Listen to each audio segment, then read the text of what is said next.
Um, you'll get a little thing letting you know that I am recording. Got it. Got it. So, many of you have met me before. I'm Christine Burns, past district governor, and I am passionate about. Oh, we have two more people. Hold on. Environmental issues.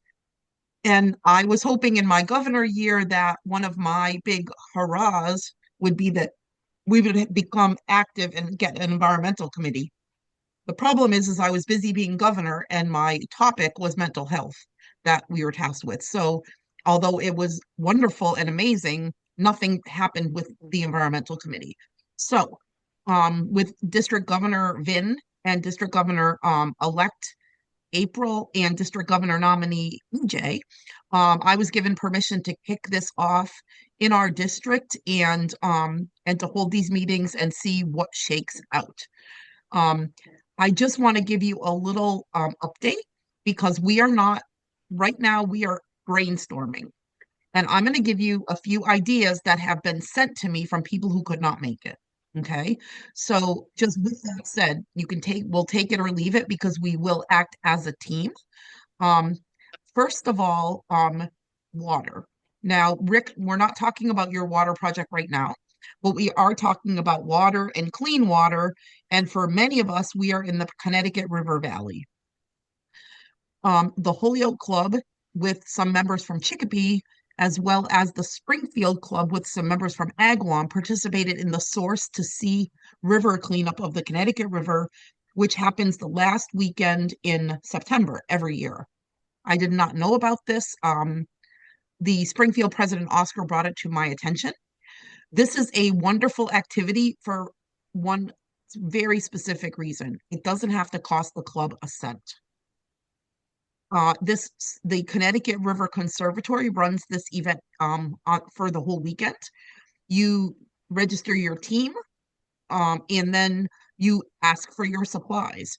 They will send you t-shirts, all your trash bags, work gloves, the cowhide kind, like we had to use when we found needles, and regular gripper types.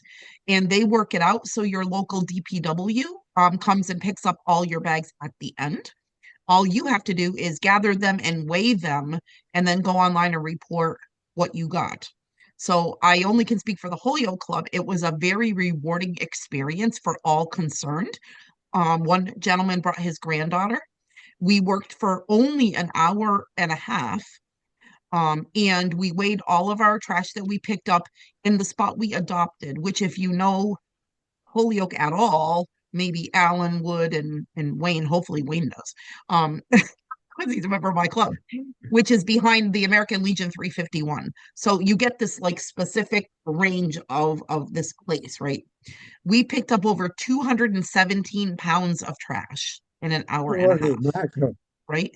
So the Yeah. reason that the Connecticut River Conservatory schedules this, then it's considered the end of the summer and all the recreation on the rivers cleanup of the summer. So so my club has already said yes, we're doing this thing every single year. I would love it if we can get clubs on board up and down the Connecticut River to participate in Source to Sea, but also for those clubs that are not right near the Connecticut River to simply adopt a body of water near them and do a cleanup on that same day. It is in the fall. It doesn't conflict at all with our that big day of service that happens in May. So that's one thing. That's in September, right? Yeah, it's usually the last weekend in September, and you can do it on Friday or you can do it on Saturday. And Okay. a lot of businesses like banks will do a day of service. They do it because it's during the work week and the people get out of work to be able to go. Our club did it on Saturday. But either way, but it's great because they do, they tell the press and the press will come and meet you and all of that. Anyway, so I will send you all a little bit more information about that later. A club member who could not be here, who still has children in school, is very concerned about air quality at the schools. And she's concerned about it because of all the cars and buses that idle in the morning and in the later in the day as children are getting on and off and going into school. She's very concerned about that. And she suggested that this is something every single club could do. It wouldn't really cost anything, but that they would work with their local school departments to make it mandatory that cars and buses need to be turned off until they're ready to go. They can pull up, they must turn off until they're ready to go. So that's something to seriously consider. Another member brought up, and I had a list that I would tell you who the people are, but it's kind of not important because we're all going to discuss. Brought up that at many of our district events, that we are being issued cups like uh, disposable cups that are not recycled, with plastic lids that are not recycled, or perhaps straws in some drinks that are plastic. And maybe the district itself would take on ensuring that all of our activities are environmentally friendly, working with the vendors that we work with for our various events. So that's one. We obviously want to talk a little bit about having Rick's water project adopted, although we do have a person from the Enfield Club very interested in that. And I just got that information yesterday, and Rick, I did not get to send that to you. So we're not going to talk a lot about that today because we want we want the committee to oversee it, because we don't want to end up in a spot where somebody is going to retire, move away, or God forbid something else, and that we have no idea what's going on. So with some district people invited where it's spearheaded by one person, we feel that it's much more sustainable. So, with that said, I am going to open it up to the floor for any of you to say what your concerns are, what you think you might want to see, um, and what why are you here? Are you just here to support me? If so, yes, thank you. Um, but and I appreciate that. But we want to hear from you. What are your thoughts? My concern, one of my many concerns, is having to do with school children as well, but it's got to do with the air quality inside schools, not just the buses outside. Um, West Hartford has done a pretty good job with the elementary schools, and I'm not sure it's gone further, but where they put air purifiers in each classroom, and they're very inexpensive. I can get more information about that, who to contact, etc. But the kids are in there 6 hours a day, and that air quality, uh, dealing with COVID and other things, needs to be, I think, of importance. Thank you. I agree because as a former teacher, I was in there 10 hours a day. Did anybody approach the school board about it to see what their thoughts or any idea what they want to do? Or Are you asking me, Prasad? they asked you? Oh, I'm sorry. So my question was, whether we know anything about their plans to deal with the issue before we get involved. So they Uh, asked you to come up with the idea. I did not come up with the idea. Actually, Oh, my daughter came up with the idea, and oh, they were very attentive to it. yeah. So they know about it. Uh, and I'm sorry, Prasad, but what was your question? Yeah, usually the parents of those children, because they're children, so they're concerned. So they usually take it up with the school board in this PTA meetings and all that. Then school may have some plan to deal with it I or see. not to deal with it. So I was asking whether anything like that happening in the school Uh, to yeah, deal with. I'll be glad to get more information because I know that they're behind the thing on a. Yeah. Uh, Well, I know that, believe it or not, in the Holyoke Public Schools, when we went back after COVID, every single room had those fancy purifiers, which yeah, shocked these aren't me. fancy either, Christine. These are very simple and they're very inexpensive. Yeah. So, no, that's definitely something that we could look at. We're hoping that April and EJ and I, and of course Vin, that we can, certain things that we are interested in, we would take on as a committee and we'd all do it, right? Like if it's school, that sort of thing. At least look into it. But yeah, that's very important. Wayne, were you gonna say something? Yes, I had two things, Christine. I want to applaud your efforts to get the Hoyle Club and the Springfield Club into the Connecticut River Conservancy. I tried it the year I was president, and there was really no interest at all. In fact, some people just plain old fashioned didn't want to do it. But I think the partner for us as clubs to partner with an organization like that makes a lot of sense. We can add to what they are already doing. I think that that they clean up not just along the Connecticut River, but I think they have programs or are receptive to programs on those tributaries that come in to the Connecticut River. So that could expand Rotary Streets outside of just the valley into some of the adjacent communities. It wouldn't do much for the people in the Berkshires, but it would expand the number of clubs who might participate. Excellent, thank you. Yeah, and so just so you know, Source to Sea, this Connecticut the River Conservatory, it happens from Canada all the way to Long Island. Okay, Yeah. it's the whole length that it happens on that weekend. So Wayne, And what by was the the way, second?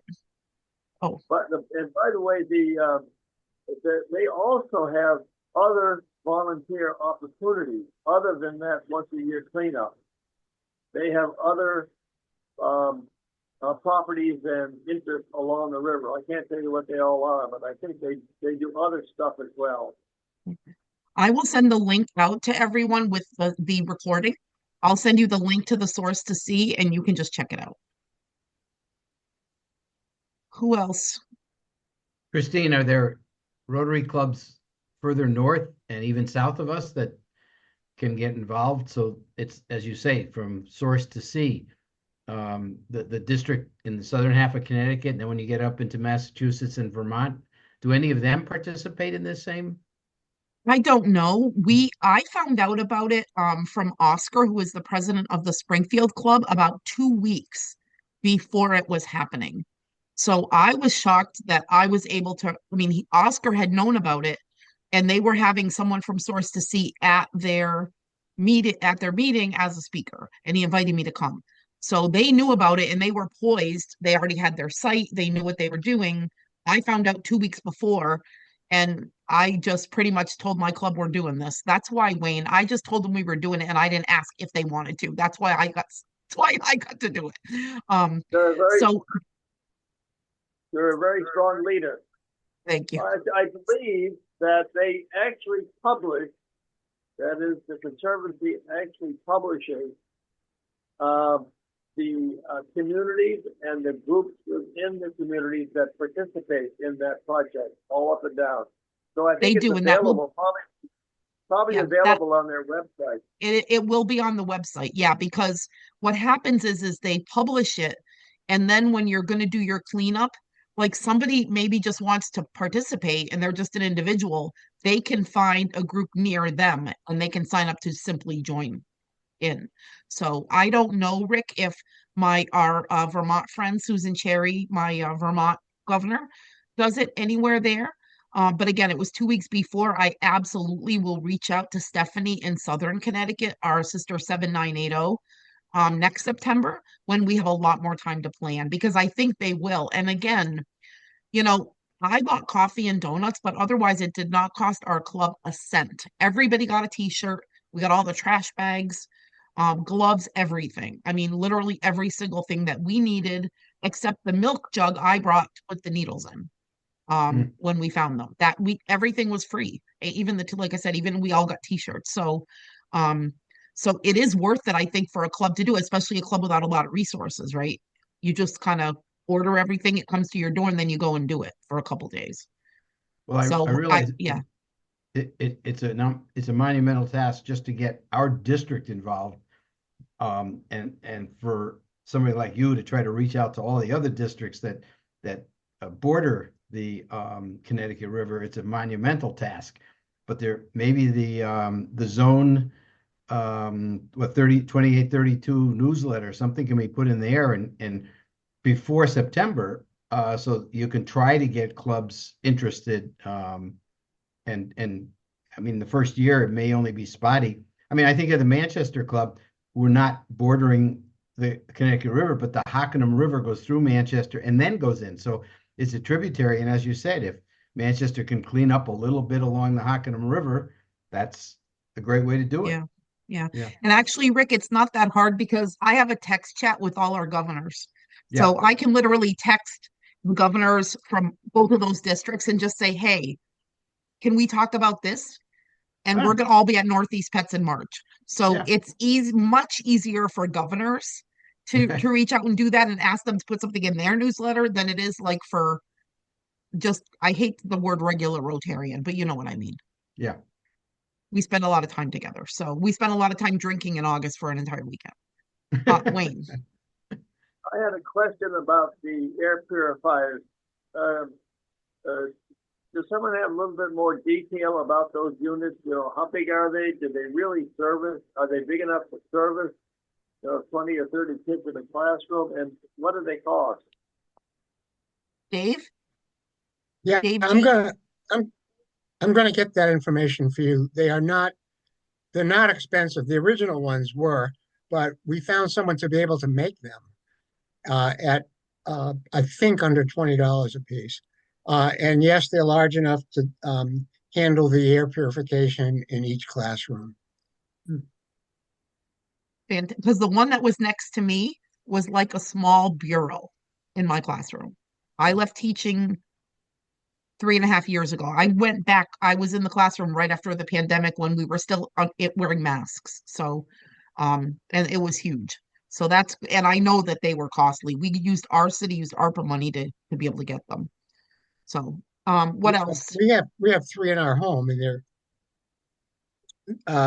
these are the old expensive ones, but the new ones are just not because they were designed by somebody who is a parent Perfect. and Dave, also if you can, I think an engineer. I'll get information. yeah, if you can send that to me, I'll send it out to the group. Okay, Christine, will do. Who else?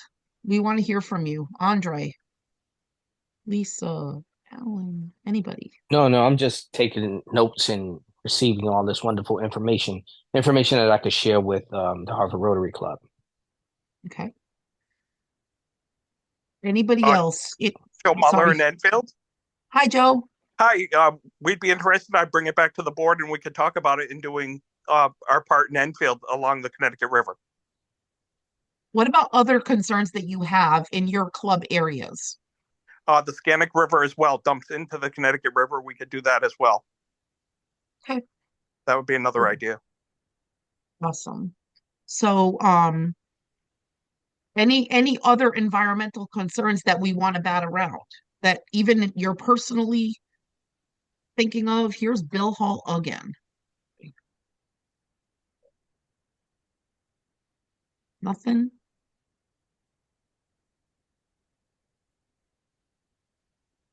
So I would like to have a little piece in the newsletter each month, the district newsletter.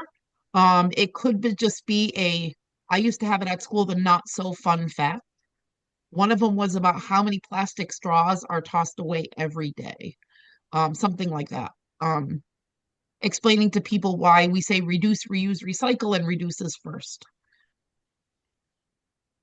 Nothing in your particular communities that you're concerned about? And I know, Lisa, you have Bondi's Island. Congratulations. And the wastewater treatment plant right there. Well, it's actually Agawam. It's right over the line. No concerns about that. I know they just redid it all because they were 15 feet too close to the river. Oh, Yeah. yeah. Well, this is I guess- Alan Stockbridge from Amherst. So Hi, Alan. I have a couple things to say. First, it sounds like we're forming a committee. I don't know if that's been fully decided or if we're just picking off some projects. Are we going to have regular meetings? So I wanted to see what people's interests were first, right? I didn't even Okay. know if people were, I didn't even know if somebody would show up, truthfully, you know? Just because I built it, I didn't know they would come. So we do want to inform it, we want to form an environmental committee. Um, and we do want clubs to be involved, obviously, but not every club's going to be involved. Some clubs, it's not going to be something they're necessarily interested in doing all the time. But I would like a small committee that can kind of drive the focus for the district, right? And meetings will always be open to whoever wants to join. But I am looking to start an environmental committee. That was the goal of us, of all of us being here tonight. What I was going to ask is whether the people who are on this call are familiar with the two Rotary organizations that specifically address this issue, the Environmental Sustainability Rotary Action Group at the international level, and also the Rotary Climate Action Teams, which is another kind of umbrella organization to help local clubs identify issues in local communities and think of projects that they can do. So I would strongly recommend that if we're interested in the district in the environment, we each join ESRAG, it's like 25 and that we look at the resources that RCAT, Rotary Climate Action Team, has available. Because there's really a huge amount of stuff out there. And the reason I thought of that is that when we're looking at things to do kind of at the club level, the river is a big thing, air is a big thing. But we can also step back and kind of survey the market, survey our service areas. Like, what are the big problems? What are the big opportunities? And where can we get the most sort of bang for our time? So Rotary Climate Action Team actually specifically has a system of analyzing those challenges and opportunities.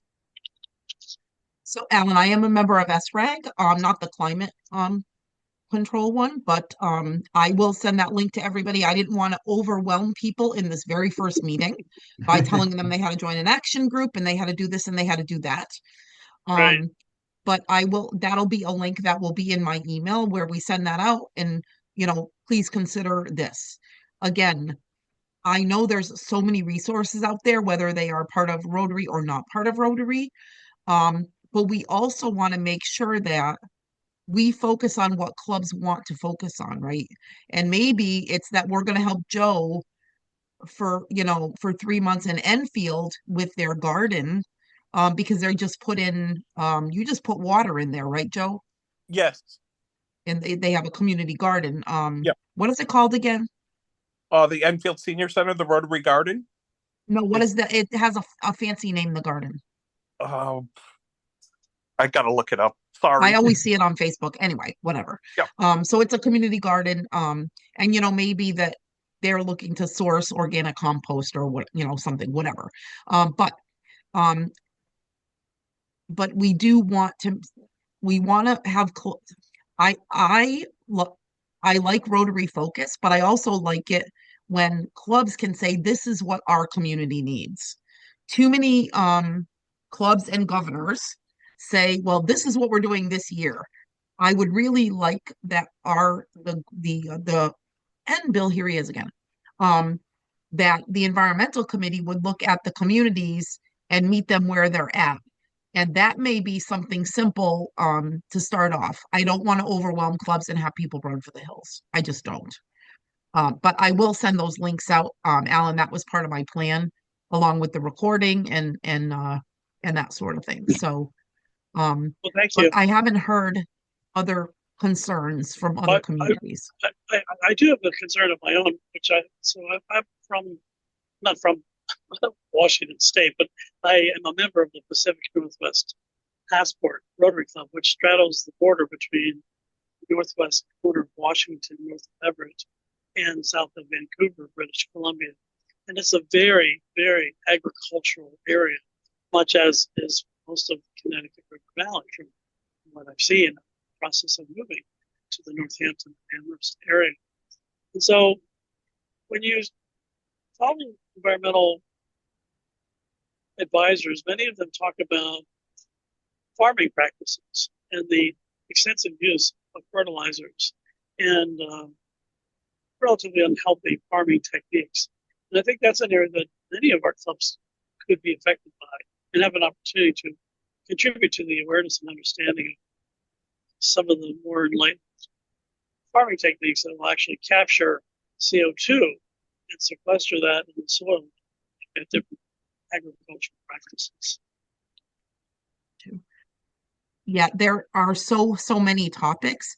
And again, I 100% believe that we need to start a little smaller than that and work our way up. I'm welcoming Art Liddell, who's the president of my club, to this meeting. I'm sure he was at a Boy Scout activity. Hello, I'm still here. When I send out the recording and the links and all that, please talk to your clubs, find out what their concerns are, and let me know. And I will send it out to the group. But again, we're really looking to see what your concerns are in West Hartford, in Simsbury, Granby, in West Springfield, in Plainfield. Like, you showed up to the meeting because you have interest, or you don't really live in Manchester, but Rick, or but talk to your club whenever you're there. What are the concerns, right, in those communities? Um, and we want to start with something where we can, something not hard, right? That we can get clubs to do. They're going to get that, feel good about it, and then we just build up to some of the more, the larger concerns, like, we're not a committee that's ready to start uh working with, or working with farming practices. I don't think, it's going to be a little while before we can do that and identify what that would look like for our district. Dave is back too. I feel like I should have put a revolving door in. Um, so with that said, um, nobody has any concerns from their communities, anything to. So one of the things I will do, with everyone in this room's permission, is to register us with the Department of Environmental Protection as a green team, the District 7890 green team, because they have a lot of resources also available, including handouts and other resources, as well as the SRAG, of course, Alan, absolutely. Um, but we can also, they also have programs available where you could even do something in a school, like in third grade. For those of you familiar with the Farmington Club, they do something on honeybees every single spring. Every spring, they go to every school to a certain level of class, and they do something for honeybees, and they have the honeybee queen, the official one, flies in and meets with the kids and all of that. And they talk about pollinators, because pollination, we all know pollinators are in danger. And Joe, if you're having a garden, you want your pollinators. If my garden is behind me in this picture, we grow a lot of food and it's important to me. Um, and so there are so many focuses, but we really want to identify one focus to start with that we could hit the ground running with. And that's going to happen here in the Northeast in winter, except for you, Rick, because you're in Florida. So, um, but how can we kick this off maybe in December, right? Where we're saying, in January, have your club consider this. We put the information together, we send it out. Um, I'll tell you one thing that my club does. We do a plastic recycling program with Trex. Has anyone ever heard of the Trex plastic film recycling? Oh, Eileen, Yeah. do you have your hand up, or you've heard of it? No, I have my hand up when you're done. Okay. I may never be done, but okay. So, Hurry up. so we have these bins. They get sent to us from Trex. Trex decking. They make that plastic fence. They make plastic decking, all of that. Well, our club has bins around the city of Holyoke. One in the senior center, one in City Hall, one in the Chamber of Commerce, and two more looking to be adopted. One by Conklin Office Furniture. And we collect this plastic, and once a week we go around emptying the bins. It gets weighed, and we bring it to a distribution center where we simply leave it off. We go online, and we have a portal where we say how much plastic we just dumped off, and um and where we brought it, and I take a picture of it. So when we collect 1,000 pounds, we earn a free Trex bench, a 48-inch bench that we then donate in the community from the recycled plastic, right? That's We're awesome. literally collecting stuff people throw away. Andre, I'm I sorry. like that. No, I said You that's like that? awesome. Okay. Yeah, I do. I'm happy to include that link for you all. I learned about it from a governor friend in Central Mass. It's something, this is what I talk about by getting started with something any club can do, no matter the size, their demographic, their socioeconomic, like certain things we can kick off with that anybody can do. Eileen, sorry about that. Yes, near where I live, it's not far from the Farmington Valley and the Farmington River. I don't think you're able to fish in there anymore. My husband's a fisherman, and that's what he told me. But there are several different organizations that are involved in protecting the river. And one of them is Farmington River Stewards, and they do cleanups to clean up the garbage and whatever. There's also the Farmington River Watershed, and there's one other one. So, obviously we've got the Farmington Valley clubs and I know Bill Case, whose wife is in the Farmington Rotary Club, is very involved in one of these particular Farmington River associations. So he may be able to give more information if the clubs in the Farmington Valley would like to work on the Farmington River, because that's pretty bad, I understand. If you can't eat the fish you catch, it's not good. Yeah. Well, that's perfect because again, I look for us to adopt that fall cleanup, but again, it could be in a water source near you. It could be a lake, like a lake that's frequented. We here in Holyoke have Hamden Ponds, which is a state park, and all summer there's a line of cars waiting to go out and and go in and out, and there's trash just that washes up on the shore. So Rick, can you The give us a brief? Oh, I'm sorry. Somebody was Yeah, yes. the Farmington River Watershed Association is a nonprofit based in Simsbury. Our club support them. We do the cleanup once or twice. I think it's twice a year. The shores of the Farmington River cleanup. It's a community thing. Club also participates. Yeah, they're a very Fantastic. active organization. Fantastic. Can you send me a link to their website so I can include it for everyone? Yeah, sure. Awesome. Thank you. You want me So to send you a thing on the Farmington River Stewards as well? yeah, Because they please, do cleanup days. because I'm going to include a bunch of links for people to check out. Okay, I'll send that to you. So Rick, give us a brief. I mean, we all have heard you speak. I don't think there's anyone here, but if you can give us a brief overview of your project, and a little bit about what you do, but more so about how it happens. Like, what the process is. If the group does want to be the one that adopts kind of the oversight of this for whoever wants to take it on, I just want to let them have an idea of what that entails. Well, I first want to say we have an excellent working relationship with the host club. It's the Rotary Club of La Antigua, Guatemala. And there's a Rotarian whose name is Oscar Torres, and he is the primary contact that I've dealt with. Like I've been the primary contact for our district and the Manchester Club. We also have been dealing with an NGO, a non-government organization called Aldea, and they have been working with the indigenous Mayans for some 56, 57 years. And that triumvirate, whatever you want to call it, has really worked well together.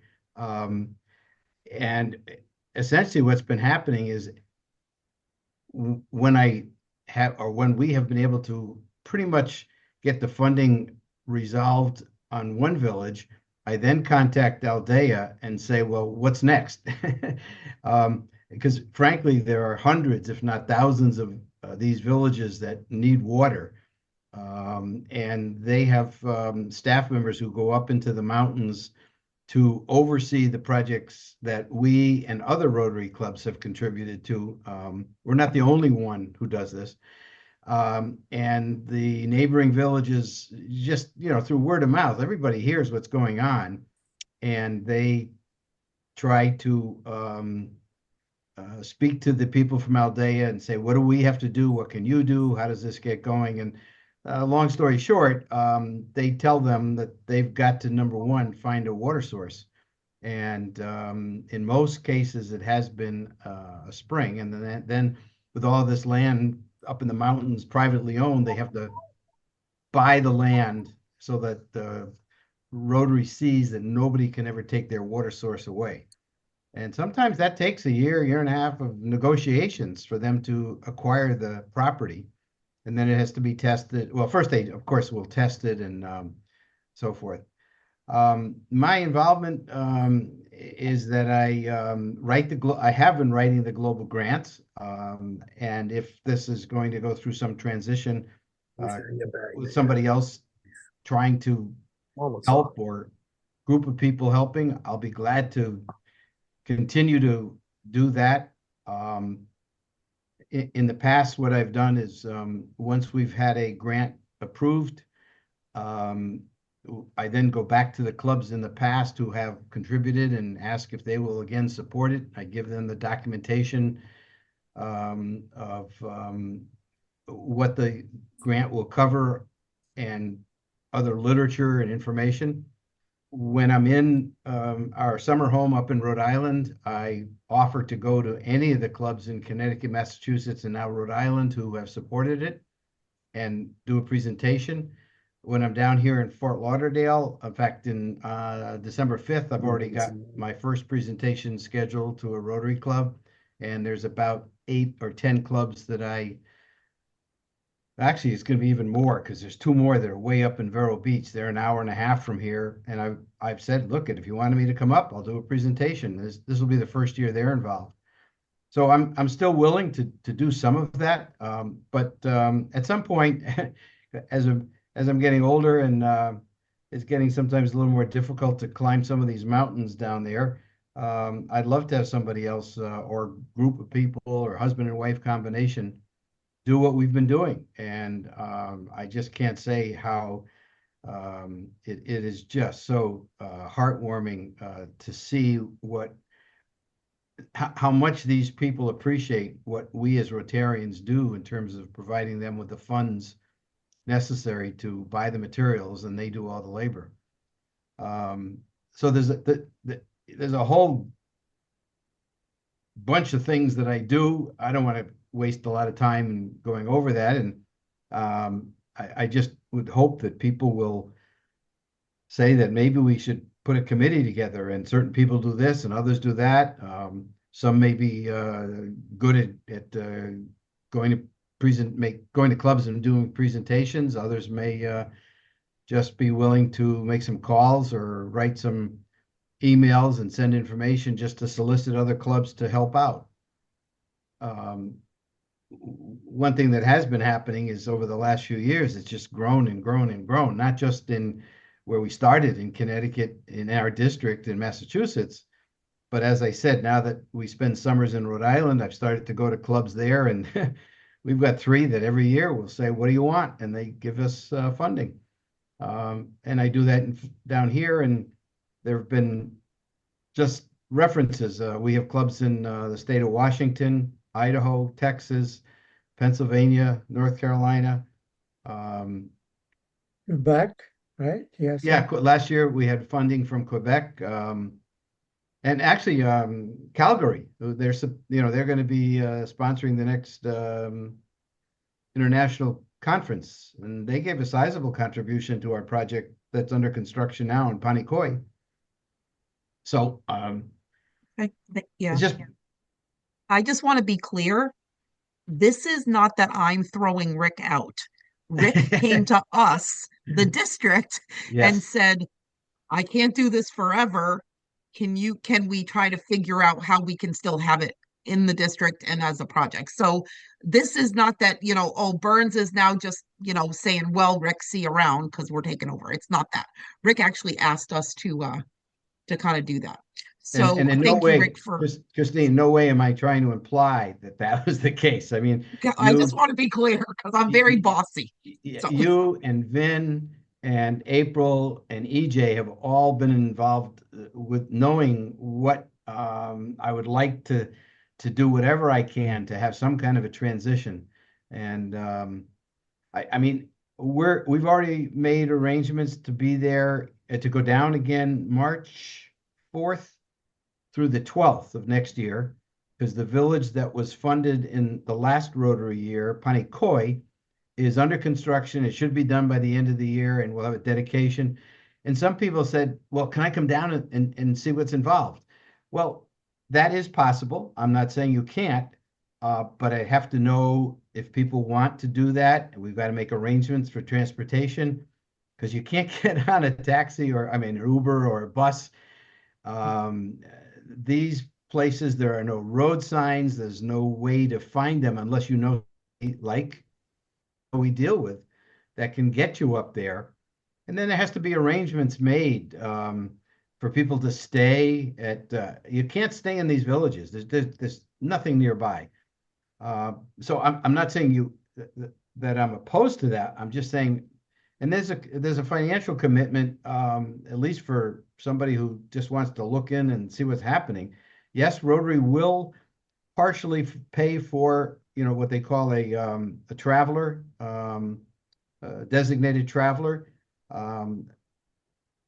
But that's something that would come about if somebody really started to get involved and followed up. yeah, well, and we can once we see what we have together. I know we have pets that Northeast Pets is that first weekend in March. I know you're there longer than that, but anyway, so that is definitely something we want to look into, everyone, as part of our committee. Again, it wouldn't be the whole committee does everything, but if we can at least be part of it and in the know and have the information for however it's happening, it can be a sustainable project. So Yeah. with that said, I I want to be mindful of your time. Um, I want, does everyone, do you all believe that this is something you want to come to a meeting? I would like to do once a month to start, just till we get our, kind of our feet wet, so to speak, until we kind of gain some focus. Our next meeting would be a planning meeting where we say, okay, um, let's for this next 2 months, let's work on Aaron schools or the buses or planning a spring clean or whatever. Um, or um, or how do we want to start off? And then what I would envision is that people would take a piece of it, right? So we would get together maybe every other month as a group, but we'd have somebody working on recycling. We'd have somebody interested in getting, this project started. Is that all something that you all are interested in, um, staying with and coming to more meetings? Yes. Yes. Yes. Yeah. Okay, fantastic. That's what I really wanted to hear. Well, Christine, you said you're going to send a link of the recording to us also? I'm going to send, so this is what you're going to receive from me. You're going to receive the recording. You're going to get a link to the Connecticut River Conservatory's Source to Sea page, where you can see what a couple of clubs have already done and have committed to do it again next year. Um, I'm going to send you the link from Eileen for Farmington. I can't remember what it's called. The one for Eileen talked about. Prasad, you'll send me a link as well. Yeah, Farmington River Watershed Association. Thank you. And I'm also going to send you, I will send you links to the two Rotary action groups that Alan talked about. The reason I ask So, is that because I don't attend the Manchester meetings, I did happen to be in touch last night with Jason Rulo, the president, about the global grant. But I would then send this on to him and say, listen, the Hockenham River runs through Manchester. Maybe the kind of cleanup that you talked about he could get somebody involved in that, or somebody who in the club who may be interested in any kind of environmental issue, that they could become involved too. So I'll pass that on once I get it. I appreciate that. So this recording is not going to go out to all the clubs. It's only going to come to the people in the meeting. But when you get these resources, I am hoping that you will reach out to your club, and maybe as Rick said, identify a person in your club, if it's not you, who wants to be the person that comes to meetings and maybe will represent an activity in your community. We are always going to have an open invitation. Well, I can't say always. For the most part, we are going to have an open invitation to meetings. I don't want somebody to not come because they didn't join the committee when maybe they could be a valuable participant. And Art, do you have anything? Lisa, I haven't heard from you. Anybody have anything they want to put forward right now?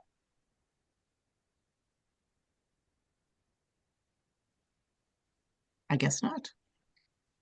Is there anything for the good of the group and this topic for right now that we want to keep going with? Or do we think that, we've got an okay start, we have some interest, and we'll brainstorm and get together for the next meeting? Any objections? So when you receive the information from me, if you have topics you want to talk about, if you would send them, because for the next unofficial meeting, the next meeting, we'll have an agenda where so that we actually can see that, and if we can think about it beforehand. I am going to be looking for somebody to take over the lead on this ultimately. Okay. I have been asked to be a planner for the zone conference in Winnipeg next year, and all the other stuff. So but for now I'm going to keep it going because I'm passionate about it. Nothing else for right now. All right. Good job. Thank you Good. oh, Prasad. Said very good. Yes. Oh, thank you. Thank you. Thank Thank you, you. Christine. We appreciate Thank it. you for Christine, your when time, is the Christine. next, Christine, have you decided on the next meeting yet? We have not. I need to look at the calendar. Okay. And it will be the beginning of December before things get busy because I don't want to wait too long. Thank you. Okay. All right. Okay. Okay. Thank Thank you. you Bye-bye, very much, everybody. everyone. Have Have a a good night, wonderful guys. day.